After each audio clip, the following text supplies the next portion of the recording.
Рахмат, урматтуу Дасанбек Арысбекович, урматтуу коллегалар. Президент, премьер-министр жеке менин оюм боюнча биздин үмүттү актады. Оору кескин түрдө тарап кеткен жок. Айрым бир мамлекеттерге салыштырмалуу өлүм жетим аз болду. Биринчи милдет, биринчи этапта аткарылды деп мен ойлойм. Экинчиси, ачка кала турган кишилерибиз ачка калган жок. Мүчөлүштүктөр бар, бирок бул жумуш чрезвычайное положение бүткөндөн кийин дагы андан ары тартылып кете бериш керек деп мен ойлойм да. Анан эми үчүнчүсү экономиканы кайра жандандыруу. Бул боюнча мен ойлоп атам, сиздер дагы парламентке өзүнчө келип, өзүңөрдүн план иш аракеттериңерди бересиздер, көрсөтүп. Мен бир суроону тактап коеюн деп атам. Урматтуу президент Сооронбай Шарипович, бүт өлкөнүн жетекчилери менен финансовый институттун баары менен сүйлөшүп бүттү да. Эшиктин баары ачылды переговорго. А Минфин 8,9 миллиард сомду төлөп берип салдыңар. 110 миллион долларды тышкадан ички карызга. Бул эмне кылып атасыңар? Мага ким так жооп бере алат? Ушуну просрочка кылып, просрочкасын төлөп коюп, калган акчаны экономикага жумшасак болот эле да. Эмне үчүн реструктуризация болбойт? Урматтуу Акылбек Сумекович, Минфин тарабынан бул ички менен тышкы карыздарды төлөө бул аябай приоритеттүү каражаттар. Бул деген азыркы пока переговорлор бүтмөйүнчө бул график боюнча биз төлөшүбүз керек да. Төлөбөсөңөр эмне болот? Мага айтыңыз. Последствиясы начар болушу мүмкүн. Просрочка болот да. Единственный экспортный импортный гана банк. банк бар. Каражаттарга мындай мүмкүнчүлүк болбой калышы мүмкүн. Жал, сиз приоритет деп атасыз. Урматтуу премьер-министр, тышкы карызды төлөө бул да сиздин приоритетпи же Кыргызстандын экономикасын сактап калуу приоритет? Акылбек Сомбекович, сурооңуздун төркүнүн түшүнүп атам мен. Негизи келишимдерге кол койгондо, негизи мындай өзү нормалдуу мамлекет ошону аткарыш керек да, туурабы?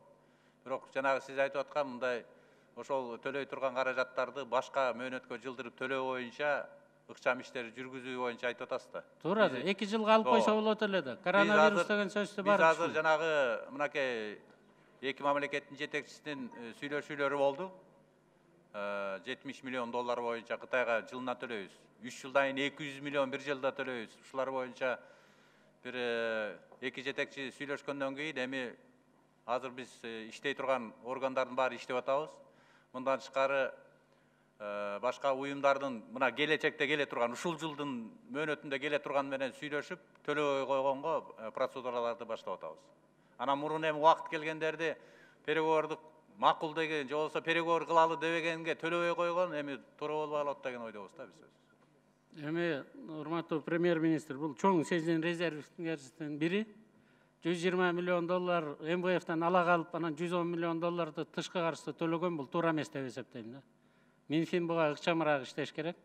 Анан экинчиси, экономикага ушуга коменданттарды аралаштырбай эле койсоңор. Пропускту министр экономика берсе деп өтүндүк эле өткөндө.